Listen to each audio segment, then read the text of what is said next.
thinking that you can start to coach without a coaching philosophy. That means, what do I expect of myself? What do I expect of the players? What culture do I want to invest in the group that I'm coaching? What is my goals? What is my individual goals for each player? And individual goals for me was always extremely important, because the stronger I can make the individual, the bigger part she can play in the group and in the team situation and demands. So, and also as for me, it was important that I look at potential, and I do not look at what I just received. You know, I've been to so many trials that they invited me to, and then I just said, I will just never go there again. Because first of all, it's about who the player is. You know, they look at the history and a past performance, and um, at school sometimes who's the parent. Is it maybe a teacher's child, or you know, somebody with influence who just sponsored the last batch of netball clothes for the season? And then I think, you know, we go totally against God's will, because this kid comes with a potential, a God-given talent to you. And your job is to make sure that she reaches her full potential, not only physically, but mentally as well. You know, when I look at my, I don't want to say my, but you're also close to my heart.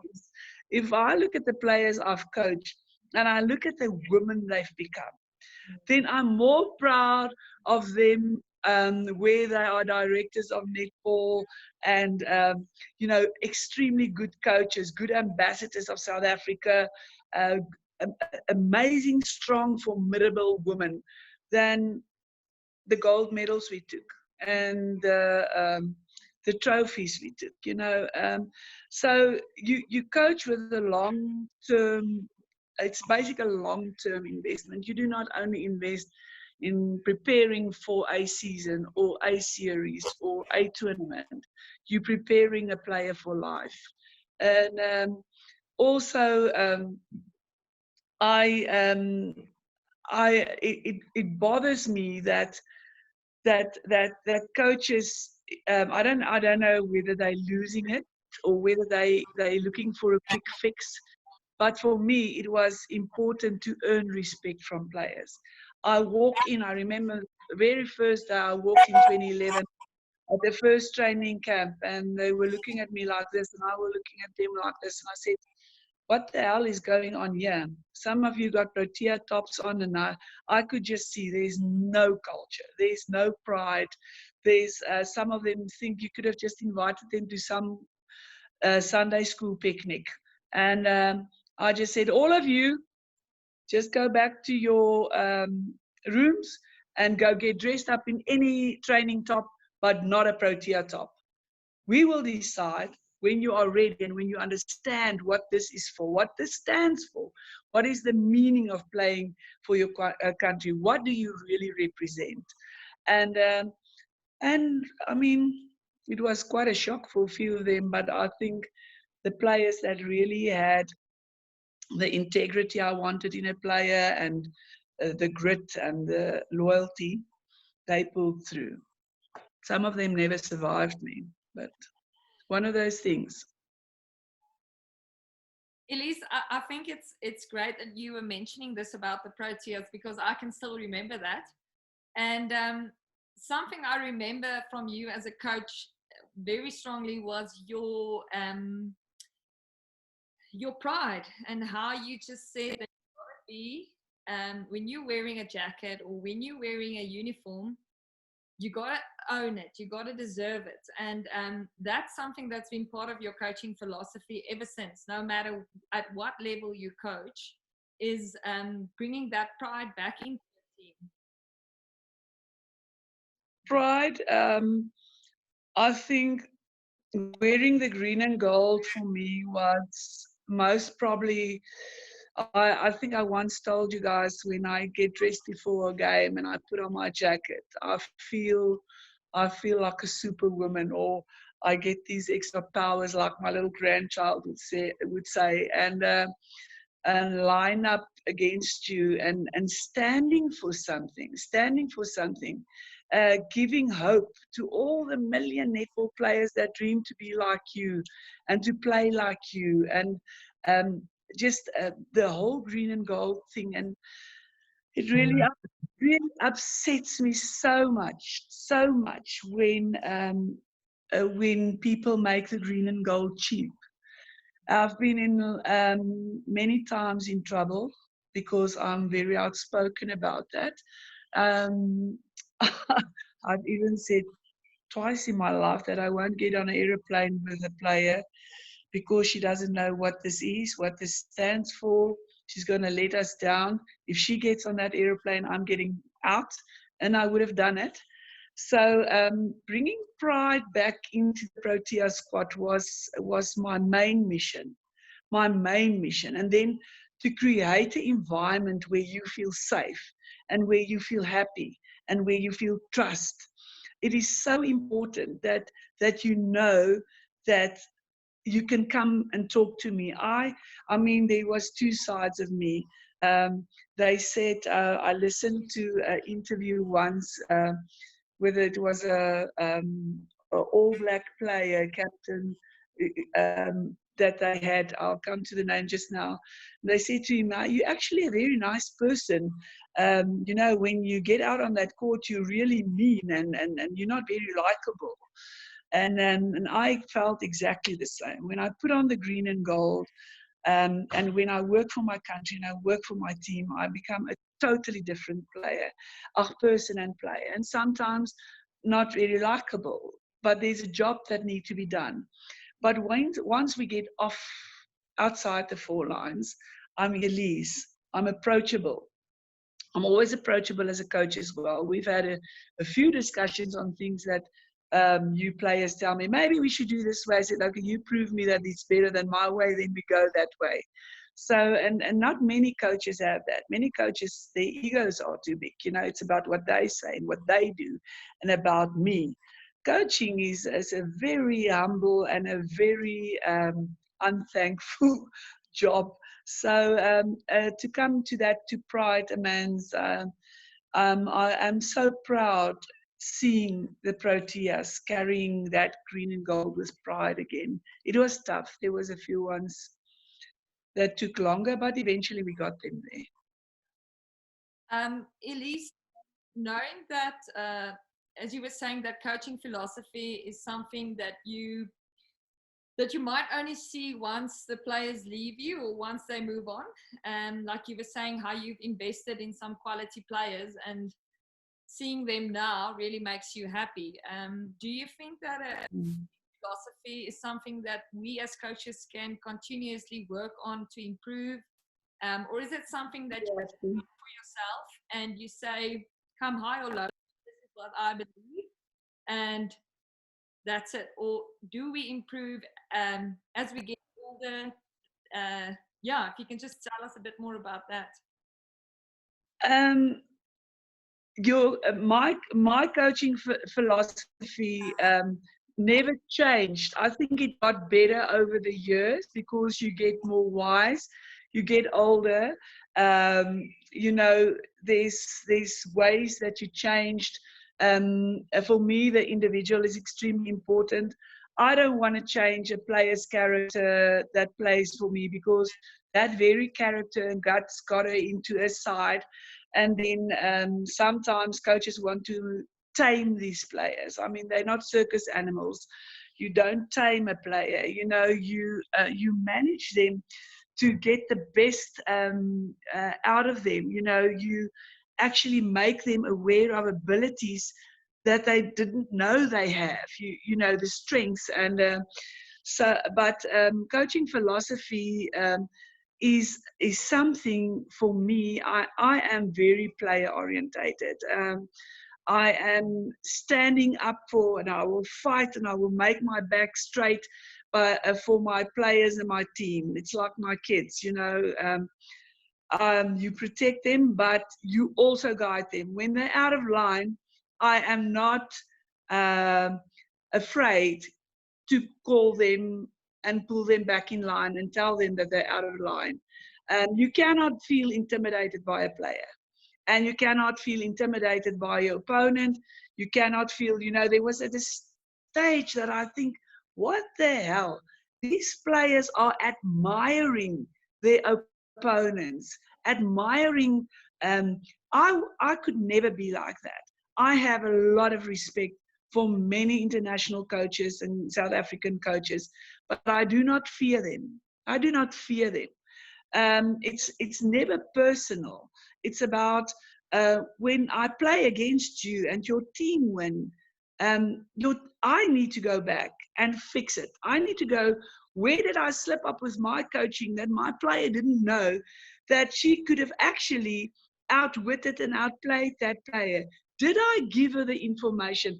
Did I draw those skill into her that she can just naturally perform that or execute what I expected of her?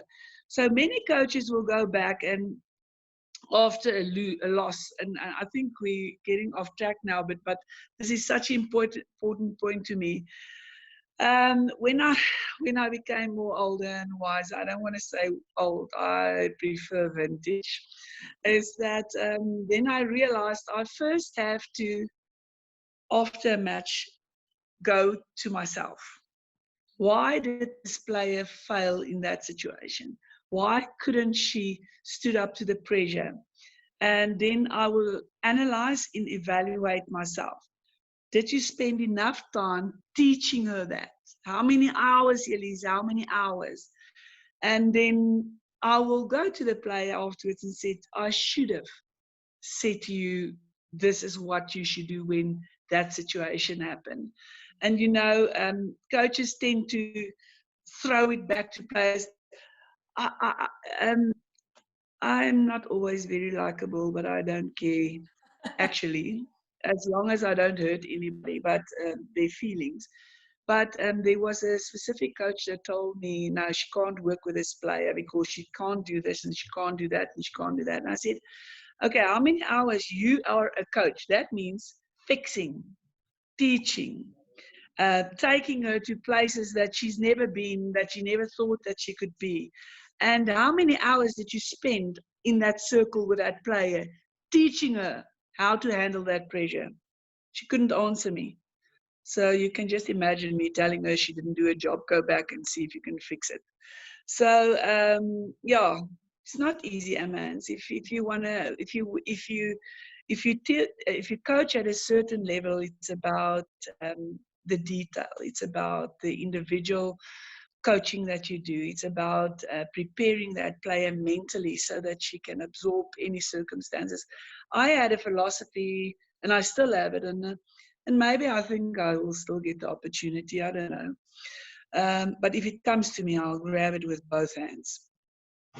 It's the right opportunity. We can talk about that later as well. But at the end of the day, coaches are fixers. They are not the ones that can say, I can't take this anymore, I can't do this anymore. Then you're at the wrong place. Elize, one of your greatest assets, I believe, is your coach-player relationships. It's always been, and it's the way that you make a player feel. I remember playing for you and just always knowing I'm not afraid of anyone because I've got Elize as my coach, and I will go to because Elize is on my bench. And do you think it's important for a coach to have good relationships with players, and does it influence their work ethic and what they will bring to the team, or is it not that important? It's extremely important. We are working with human beings. Amanda, you know me as a coach that I'm not a coach that pampers or mothers. I expect certain performance and discipline between the four lines. Mm. but I'm also a coach that will help a player get through a personal issue. And sometimes I think if you do not have that trust and that personal relationship with a player, you will never know how far you can push her. And sometimes when you have to be the safety net for maybe a week or 2 or 3, coaches are very easy to delete a player. And I use the word delete in because of one match's performance or a quarter performance. I mean, what the hell can you actually prove in a quarter when the team is under pressure and now she expects you to go and fix and um, perform some miracles there. There's a lot of um, strategies and things that goes and psychology that goes into mentoring a player and teaching them. But um, I know that there are some players that are totally functional, they are self-motivated, they are inner motivated, and you can just manage and enjoy. And they can do, but then there are some players that need confirmation. Mm. I know that if I tell a certain player in a quarter, I always will start with the good stuff. This was brilliant. This was good.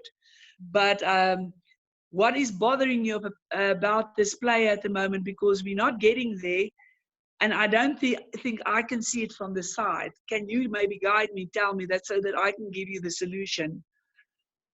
The only mentor I had in this game, and a person that I need to clear things up with, is Yvonne Willering. And she always said to me, you first fix the problem before you substitute a player or just take them out of your squad or your team. And I think for me, the challenge was always, people will tell me, you'll never get this right with this player. She's been like this in school. One specific player that I will always carry close to my heart is Anel Bessalar. And uh, me and Jenny went for scouting, and I said to Jen, I want this player at that stage at Office next year. She said it's going to be very difficult. You didn't play provincials. We're not going to be able to get a bursary. And I said, there's no way. You make a plan and you get her a bursary. I want that player. And needless to say is the next year I started working with her. They were quite a young bunch coming in, and I just was so thankful because the old bunch with all their bad habits left varsity, and I could have a fresh start with new young players. And Anel was one of these players that when I said, Nella, I just need 20, she'll go for 25. Or she will do something until it's perfect. And I remember the last training I had with her 2 days before they had an accident, and that's still close to me, is that she was extremely disappointed that she was not in the Protea squad. And I said, listen, girl, we're just going to go keep on coaching and working. I know you belong there. And let's just keep on, don't waste time on hanging and hovering too long over this disappointment. And my last training with her was that she was actually flying. Every skill was perfect. And she was putting a little arm around me and take the ball back, left the court. And I said, Nala, you were flying tonight. There was not one thing that wasn't brilliant for me. And that was my last conversation with this player. And sometimes I think, where would she have been today? And also losing a player to death is changing you as a coach. You know, the way you work with players, the way you think. I think I got a bit softer after that. But what is important is that I look for potential, because some of players have reached their full potential and they stay in teams for 3-4 years because there's no progression anymore. Then I'll rather start risking with a player that I can see can pass that specific player's potential or a top that she's reached. So you have to look at potential, and then that's the challenge to get them there. Elize, I want to ask you this question. When it comes to leadership in a team, do you think it's important to have a strong captain that can go in front and take the lead and players respect her for who and what she is? Or do you believe if you don't have that strong captain in getting stronger senior players together and having them form the culture, or what do you think is the way to go about leadership? Leadership, I was a captain of my provincial side, my school side, and had the privilege to vice captain the Proteas. And Amanda, and it's not because it's you, me and you come a long way, and I've said it so many times to you, you were the best captain this country ever had because of you served your players. Oh. And captain should be a very unselfish person. It's not about all the glamour, doing the interviews, the media. You know, it's about doing the job where nobody sees what you do. You know, going into the room of a player that's losing confidence while the coach doesn't even know that, and pick them up. You were a very loved player. You were one of the players that risked your position for your team in many meetings that I've sat in, that fought for the players. And I do believe that was one of the reasons, and I've got nothing to lose at this stage in my life, but I do believe that is one of the reasons that it was tough at one stage for you, that you fought harder for your players and for your team than you fought for yourself. And that is what coaching is about. That's what a good captain is about. A good captain will stand up for a team on any platform. I remember you coming to me one day and you said to me, and you knew that I wasn't only coaching. I fought a few tough battles behind the scenes where nobody knows, not even you guys, because my job was to protect you from that. And I hopefully did that well. Is that you could feel when I tensed up, and there were certain things that I couldn't control that I wanted for my players, and that sometimes I tend to take it out on you in a training session by pushing you too hard. And you came to me one day in my hotel room and you said to me, Coach, I think you should back off a bit from the players. They're feeling your tension, and maybe we must just take a day off and just go out exploring. And that was important always for me when we traveled overseas. For me, it was an educational opportunity as well, where you guys can see another country, because some of you would never ever be able to see it on your own. So we had our days of excursions, and then you'll tell me. And the main thing, I trusted your judgment. I trusted your judgment because you worked with me. And then I'll say, okay, man, take the girls out, or yeah, and you will come sometimes and tell me, maybe can we focus a bit more on this? This player needs a bit of this. This player needs to get off. That one's back. And I could listen to you. And it was wonderful having a soundboard like you next to me. And a privilege. Thanks, Mans. Yeah, I think, Elize, the challenge in our setup in our country also at the top level is that our players retire fairly early. And sad. It's hard to have a senior group of players at the top. And we really have to look for leaders in our national sides. I think that's one thing that's what that will always need, is a strong captain in the Proteas. Definitely, a leadership for me is everything. In a company, in a business, in an organization, in a team. You will see when there is strong leadership, when there is good leadership, good principal at a school, good MD at a company, the company will flourish. So everything starts with leadership. It starts with the example we set. It starts with our truth.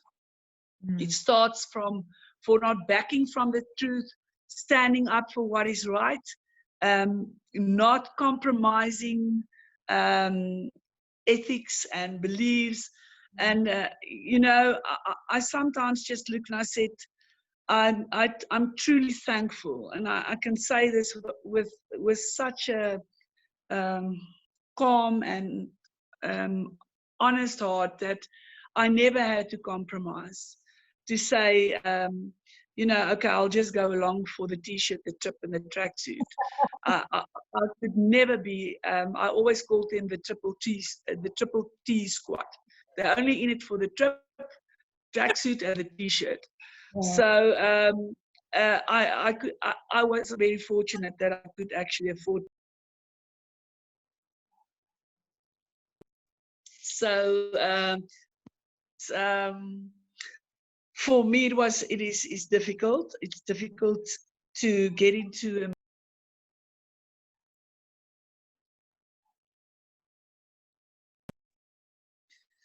Sorry.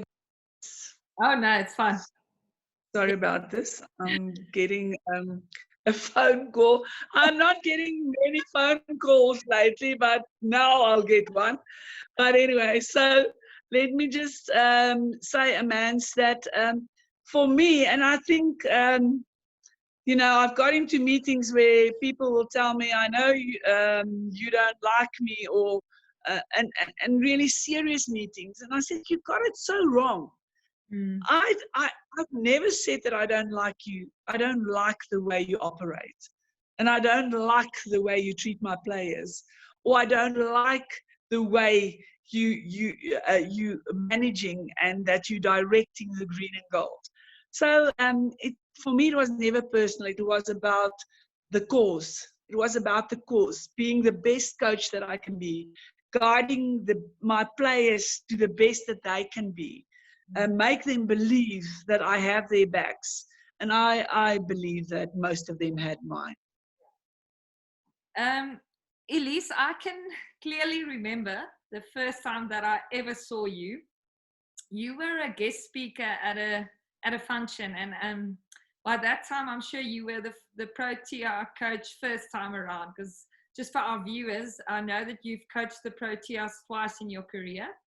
And you were the coach then for the first time around. And I remember you speaking that evening.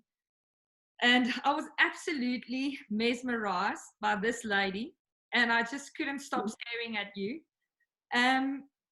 So just, I'm really, it's interesting for me because I'm wondering where and when did your coaching career actually kick off? Or was there some stage while you were a player that you just realized this is what I want to do for the rest of my life? Because coaching has been part of your life. You're still coaching and you've never stopped. So I was just wondering when did you decide that you want to coach, or where did it start for you as a player? I think it started when I was captaining my provincial side and my club side, and when we first re-enter international to the international arena, we didn't have the luxury of training camps. I wonder how many training camps we had before we took our first, I think 1 or 2 before World Cup, maybe 3 or 4. So you were a whole time trying to figure it out yourself. I would study Vicky Wilson up to the T, because after the first experience against Australia, I mean, Vicky Wilson outdodged me that I was still outside the circle and she was already shooting. So I was looking at that DVD of that stage when it was videos over and over and over. And I remember me working twice a week with my club before World Cup, and then the other 2 days I went to friends of mine Griffiths Club, and where I will stand in as a shooter, because I wanted to get into a shooter's head and know how they think, and what do they prefer, and what freedom can I allow them, and what must I deny them. And for me, the challenge was I always had that personal conversation in my head with my opponent. You know, when I will first see whether she's got more speed than me. Okay, I need to adjust my defense because I will not get the first take. I'll need to drop into for the second ball, where I was extremely good at. And so I figured it out. To be analytical strong for me is important, because I think playing on a defense side, I think you get that always. They said we can't coach attack. And I just believe that we can damn coach attack, because we know exactly what we will counter and what we can't counter, what is difficult to counter. So from the day, as a captain, and in a very limited, and I won't say we were unprivileged, but we were secluded. So is that I have to analyze and I have to figure it out. And that there's nothing giving me more pleasure than after a match to say, hey, you see, it worked. If I think of the one incident that we played England, where we beat England after so many years, you know, these days, when they speak about the Proteas, they make as if we've never been in the scene, and that we didn't beat Jamaica, we didn't beat England, and that there weren't any progress. And then I just think, oh my goodness sake, we've been around, you know. And then when we played Pamela Cookie, I knew that if we could take Pamela Cookie out in a normal, she likes to be free. She wants both sides, left and right, to counter. And she could make 3 to 4 counter moves in 3 seconds. And for me on defense, shutting the base down is the first basic. Because when you shut your base down, you're forcing your shooters to either the wing defense or the center that can do a front cover for us, or in a cross movement where we can have a commitment and a cover again. And I remember for the first time, Carla Nadal niemand with Zanele Maradona in there. And, you know, those girls, they performed the instruction up to the T. And when Pamela Cookie started to play back to the midfield, I just know in the second quarter, today we're going to give you a damn game. And you know, defense is to discomfort. You have to discomfort your opponent. You have to push them totally out of character and things that they like. And that I love. That I love doing. And so yeah, the Jamaica one is I just know if we could get Fowler out of the circle, if she starts running, if we could put the pressure in the front, we'll force her to get out of the circle. And that would be easier for our defenders than to take her. And obviously for Vanessa to get under her skin, I think she got under her skin within the first 10 or 12 minutes. And it was good, you know. And that's the kind of information a player needs from a coach. That is your homework. That is what you should go and study and analyze and give them the solution.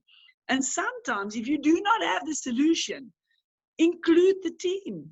Include the team. I remember one of my worst but best nightmares was after we played Australia. After so many years, I played goal defense, and we battled on goalkeeper at that stage because our goalkeepers were only used to this one-dimensional shooters that stand, and they could play an overball, but nobody could actually play a running shooter. And we were having, I think it was a day before we played New Zealand. We moved out to New Zealand, and in the team meeting, one of the players in the team suggested, well, why don't we try Elize on goalkeeper? Now, I am not one of the tallest netballers, as you know, but I just thought, are you out of your mind? But I had an opportunity there to settle myself as the first line goalkeeper if I can get this right. Because in goal defense, I had to compete with another player, and it was head on head. So, not for me, but it was head on head. So I decided to take the challenge. The next day, I said, I think I had one post-match, pre-match training on goalkeeper, and I had to get onto that court, and I just followed my instinct. I had a game of my life because I just realized that I have to play intelligent. I would have to push her where she doesn't want to go, because I am very good on the flies, and I must promote actually ball coming to my side. And that's where I settled myself as goalkeeper, and I played the World Cup final on goalkeeper. So I think it's important that your mindset, and that you're there to realize you're there to serve the team, to do what's good for the team and not for the ego and what I like and prefer to do. Elize, it's interesting how you stated that as a player coming through the ranks, you had to make plans. And I believe that's what made you a strong analytical coach today. So sometimes it might be good for coaches not to have all the answers for players. There's one thing that I want to ask you when it comes to tactical preparations. Let's say you're playing in England, or you're playing in Jamaica or Australia. Do you have to change your game plan tactically, or can you stick to one thing that you know? I know that African countries are very unpredictable. They, I call it this bing bong netball. They just play what they see. And do you think we have to change our strategy as coaches tactically, or what's your idea on that?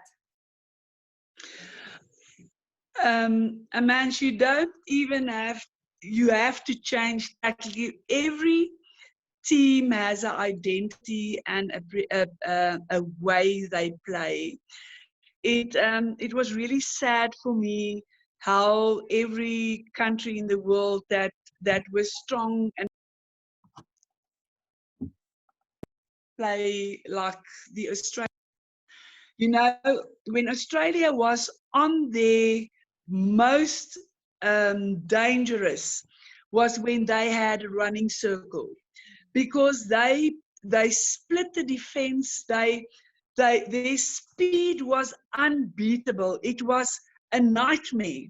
And then we got when we played, we had Irene van Dijk, who most probably for me still is one of the best goal shooters that has ever been. And then they see how successful South Africa was with a tall standing shooter.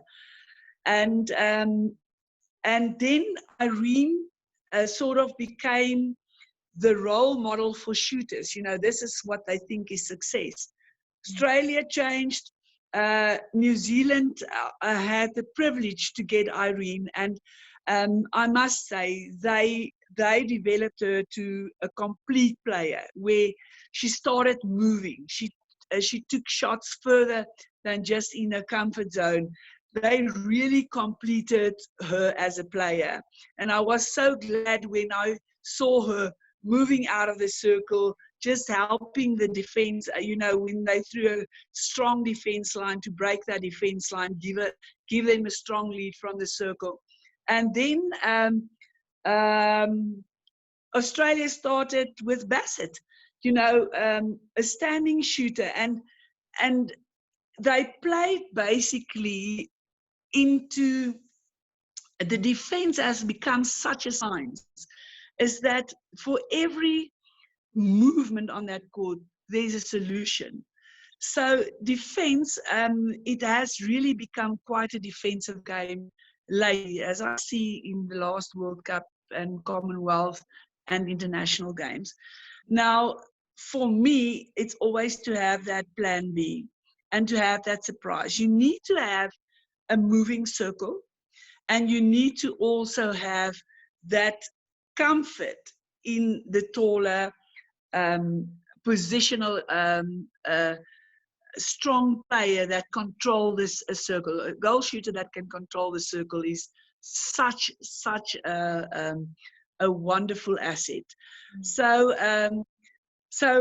some of the teams started losing their identity. I would like Australia to get back to that magical, perfect timing. I promise you, it was so difficult to stop them. And all of a sudden, it was possible to start the speed and the momentum of Australia.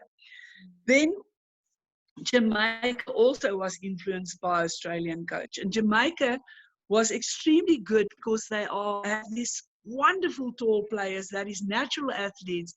And they had a toughness in them and a sort of arrogance that made them really, really good. It's not for no reason that they were in the top 4 for so many years. And then there came a bit of Australian influence there as well. This year, when Connie Francis took over, for the first time I saw Australia playing with Jamaica. A Jamaican coach giving them the Jamaican flair and confidence, and understand the way the Jamaicans dance, think, and breathe. And that was absolutely a highlight for me, seeing her bringing that back. And I still do believe Jamaica is one of the most underestimated teams, and that they could be world champs. The other thing is then for the versatility, the plan B, I got sidetracked now, but the plan B that you have. I would like to have a plan B on both sides. When I see that the defense is busy countering my attack, I need to be able to change that attack, either by giving instruction for them to change and adapt, or putting something in there, a player that has the ability to absorb and counter what's coming to her. And the old saying, there's horses for courses. Then, I would see for 2-3 quarters making the same mistake, a goal shooter not giving good target, or not repositioning, or not changing, adapting quick enough until she gets the information from the coach. And I think one thing when we talk about a complete player is that you feel and you understand this moment on court, what I'm doing is not working, and that I need to change and I need to adapt. Yeah. One of my philosophies in life is the most successful people and the best survivors in life are the ones that adapt the quickest to change. And that's exactly what's happening on the court. Some of them are like, we're running into that wall, one center pass after the other center pass, until they are being spoon-fed. And for me, it was always the challenge that the players should start hearing their own voice and start feeling what's happening on that court and make that good decisions. So, I hope I answer your question, Amanda. No, you definitely did. And you made me think about something else that I want to ask you is, for a long time, everyone was in South Africa specifically, everyone was doing the chasing and the hands over and the chasing and the hands over. And I'm so glad that the Silver Ferns have changed. Yes. In the World Champs, they just went back to their zones, back to their space marking, and they just showed the world there's something else and there's something creative. Do you believe we've got that potential as defenders?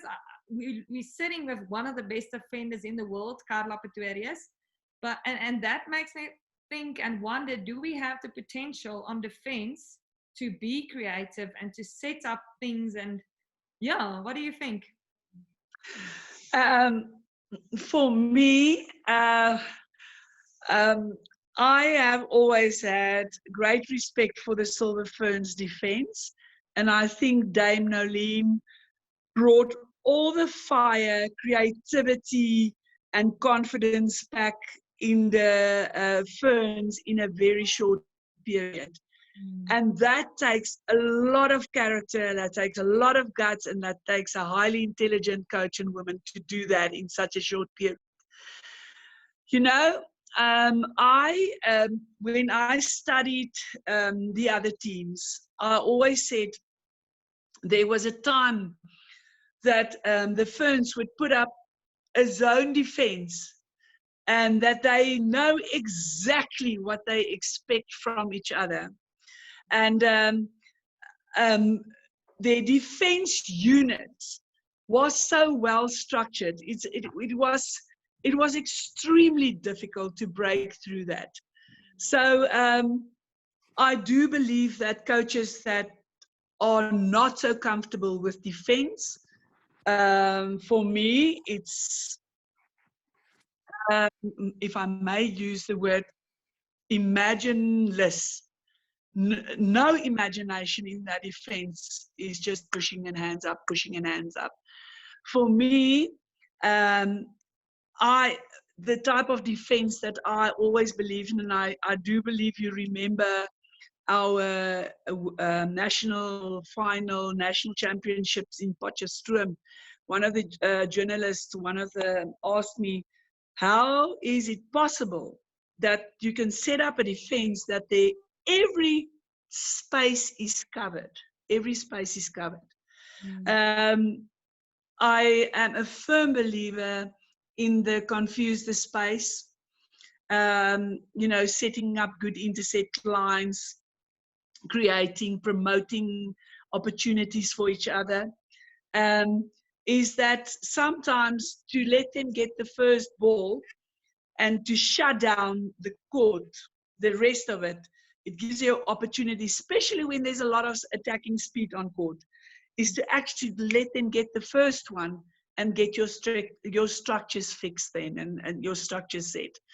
So, you can chase and hands up, and a team with a lot of patience will eventually get the circle. I do believe that. But where I know I've got front covers, back covers, side covers, if I slip, eventually they hit a wall somewhere. That's the type of defense that I absolutely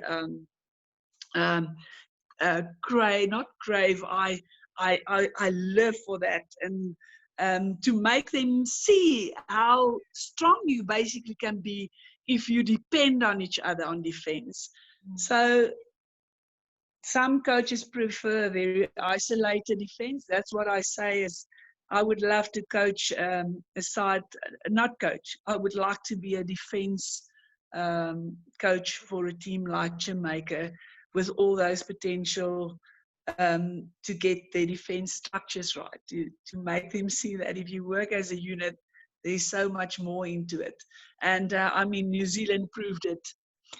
Look where they came from. Look where they came from before Dame Nolene took over.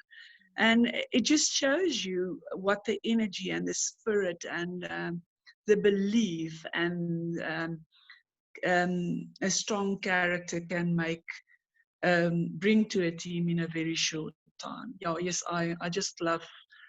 And don't throw the South African defense away. I still believe that at the moment, with Shadeen and Carla and Pumzama Weni, we have the best circle defense combination and from the advantage line in the world, best in the world. They work as a unit. They know what is expected of each other.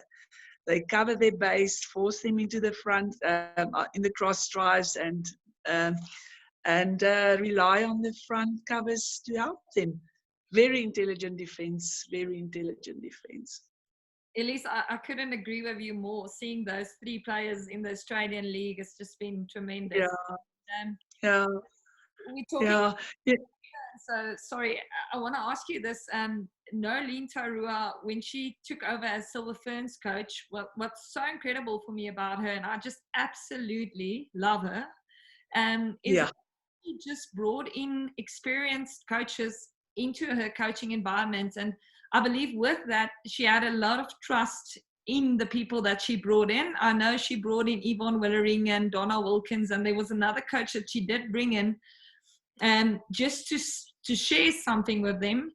Do you think there's room in our country for something like that? I mean, looking at you and listening to all your experience on defense, I think there's a lot of knowledge in our country and people that can bring something to the game. Do you think we have room as South African coaches for that?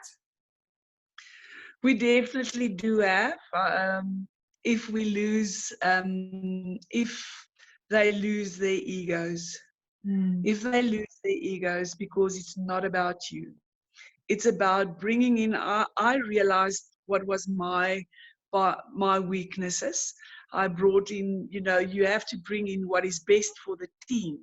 I mean, we live in such an exciting period in times of coaching, where there is so many brilliant specialists in their area. That's why I enjoy your app so much. You brought in the best people in their specific field, which eventually makes you stronger as a coach. But I think only coaches that are comfortable with themselves and that are mature enough will have that courage to bring in good knowledge and strong people in their sides, which can guide them. But if you are insecure, it will be about you and you only. And that will be sad. That will be really sad. There's so many knowledgeable people in our country. And even if you have to bring them from abroad, I think Norma did an extremely wonderful job with the Spa Proteas taking. I was really grateful that they were in good hands when she took them over, bringing that confidence they needed, and also taking no nonsense of politicians and members that are there for all the wrong reasons. So I think she taught them quite a good lesson on, if I coach, it's on my terms. And I pray for one day that I most probably will have the ability to coach on my own terms. Not necessarily my own country, but I do love the Proteas and I do love the players. Elize, interesting you saying that. I remember in January when the Proteas played against England, and that was just after their successful World Cup campaign, and Dorette just took over as national coach then. I remember this very clearly. You made a post on Facebook where you said that people should get behind their country and that you don't really know what it takes unless you've been there, because people would comment and say this and that, and the Proteas need to better this. And yes, it is our country, and it is a team that represents our country, and there will always be opinions on the girls and their performance and their coach. But it was beautiful just knowing that you've got their back. And just sitting here and thinking about the world champs coming up, what are your predictions for the Proteas right now? Do you think they're in a good space? What does the future hold for them? Amanda, I'm going to get to that answer also. You must remember, at one stage of my life, I was a provincial coach and I was a club coach. Tux was where I was coaching. And I was not the national coach. Though I did not always agree when my players got back from training camps and they were sometimes upset or they spoke to me, I never, ever did not give them good advice on how to handle the situation, because they must realize that I am the coach here, and that coach has her rules and her preferences, and what she's expected something else. And if you're not going to buy into that, you are not going to be successful in the team and in the whole Protea environment. So my job as a provincial coach and a club coach at that stage was to support the national coach. I didn't have to have, she doesn't need to be my best friend. I don't need to have coffee with her or anything. But I have one thing in common with her, is just I want to send her the best and well-prepared player to have a player that she can basically just manage and put in her side, and that respect what she's expecting of her. But if you have a coach, when these players are coming back and badmouth the national coach, it's a very dangerous situation, because you are limiting that coach's ability to actually convince this player that she knows what she's doing and what she has planned for her. So that is the first thing. The other thing is that and I can say that I've got nothing to lose, is that we should have been in that final during World Cup now, because of players, senior players, that should have stepped up when the pressure comes. After 60, 70 caps, you have no excuse anymore, because if there's one thing that's frustrating me, is that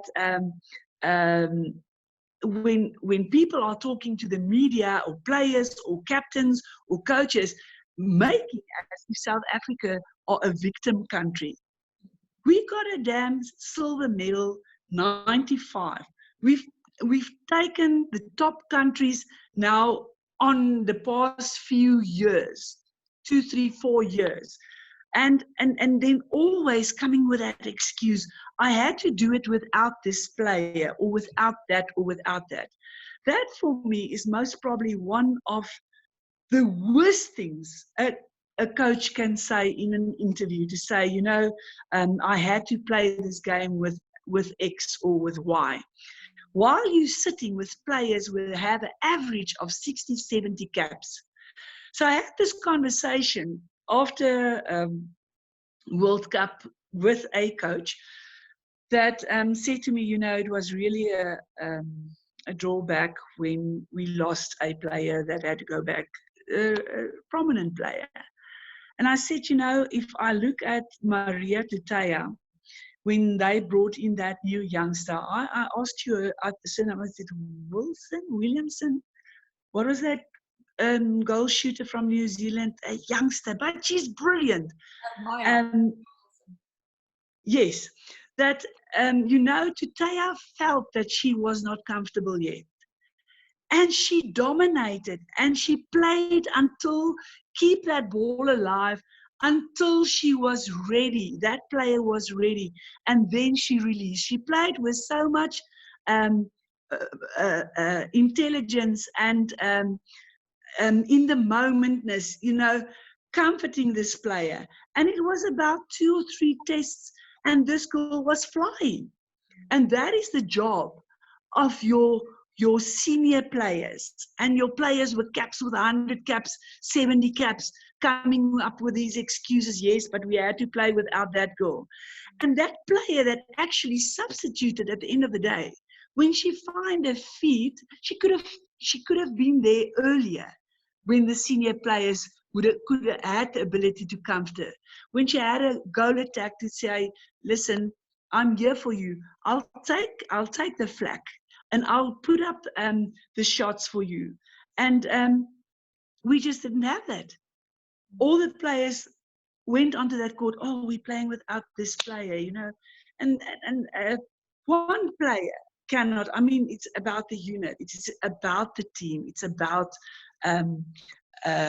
comforting a youngster until she knows the team's got her back and they believe in her. And that's something I'm really not comfortable with. Coming to 2023, if we do not win this World Cup in 23, I'm telling you, we should have been in the final now in World Cup. And I believe that we could have taken it with the experienced players. We sit with 80 or 85 of the players that's professional now. They're coming groomed from the other countries. They should just be managed and taken well care of. And so I hope and I pray the wisdom to the coaches that are taking them to World Cup, that they realize the wonderful opportunity they have and the privilege it is to take such amazing and talented players to a World Cup and have so much time to prepare them. I hope they realize that. Elize, I can't believe it, but our time is nearly over, and it's been amazing talking to you. What I absolutely love about you is how you just speak your mind, and I think that's what made you so brilliantly in your lifetime and as a coach. And I won't be surprised if you get a phone call after this from someone asking you to help them.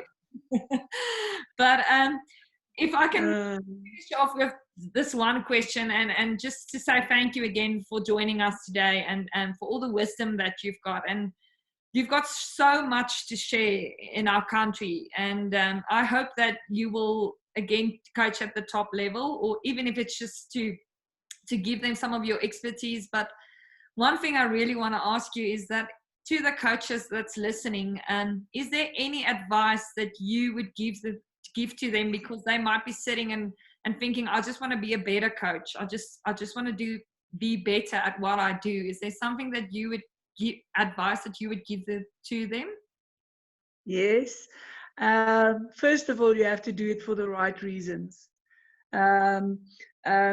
When you decide the day you want to coach, it's not to keep you busy. It's not to take time off your hands. It is an opportunity to change lives forever. It is an opportunity where you can make little girls believe that they can conquer, and that they are strong enough and good enough and beautiful enough. When you coach at that stage, your approach is different when you coach at a school level or pre-primary than when you coach national side. And when you have the opportunity to coach internationally, like I had the wonderful privilege, is then your dynamics and your intensity changes. The main thing is that you need to keep on learning. Even today, here where I sit, I watch all these international matches. I test myself. I analyze. I challenge the coach that made a bad decision, or what would I have done in that, and also praise them when they've done made brilliant decisions, and look at players and see, okay, if I had to coach this player, I would still like to teach her this, and this. And it's a never-ending story. Coaching is a never-ending story. You'll have to learn. You have to be very honest with yourself. Coaches can get on such an ego trip and think they know it all, and whatever they say is the last. You have to consider your players. You will be surprised how intelligent they are if you have a proper conversation with them, where you allow them to be them and to challenge you sometimes. I'm so glad I had you guys. You prepared me very well. I had strong-headed players. I had huge characters, which I love. I can't always understand why a coach would say, I will never get along with that player. Your job is to find out who she is. And I'm telling you that I will take on any player that has the potential to make the team better, and to challenge me to be a better coach and to bring her to a next level, even if I have to go through a few mental struggles with her and find out who she really is, what makes her tick, what makes her tick, what makes her sad, what makes her perform. And once you get that switch in a player, and you see them fly out there, that's when your job gets easy. That's when you can enjoy the show and sit back and be the part of the audience. Wow, Elize, thank you for that. And I'm sure that the coaches listening will take that to heart, because that's the essence of coaching, exactly what you just said. I have to say goodbye to you now, but I'm sure that you're going to have a nice cup of coffee now and sit on your couch and think about a lot of things. So, Elize, again, thank you for joining us and being our first guest. It was lovely having you. Thank you, Amanda. I don't know why you put me first on your couch, but I like the challenges. And, I'm so out of it doing interviews. And I got a bit isolated by choice, and sometimes not by choice, but it's just wonderful getting out there, feeling alive again. And this game will always make me feel alive. I just realized this in lockdown. I thought of retiring and doing this and doing that. And then I just realized there's maybe something still out there for me. Yes. Be blessed, everybody. Bye. And after this lockdown, we're going to have a whole weekend on the farm with lots of braais and big fires and happiness and music. Take care.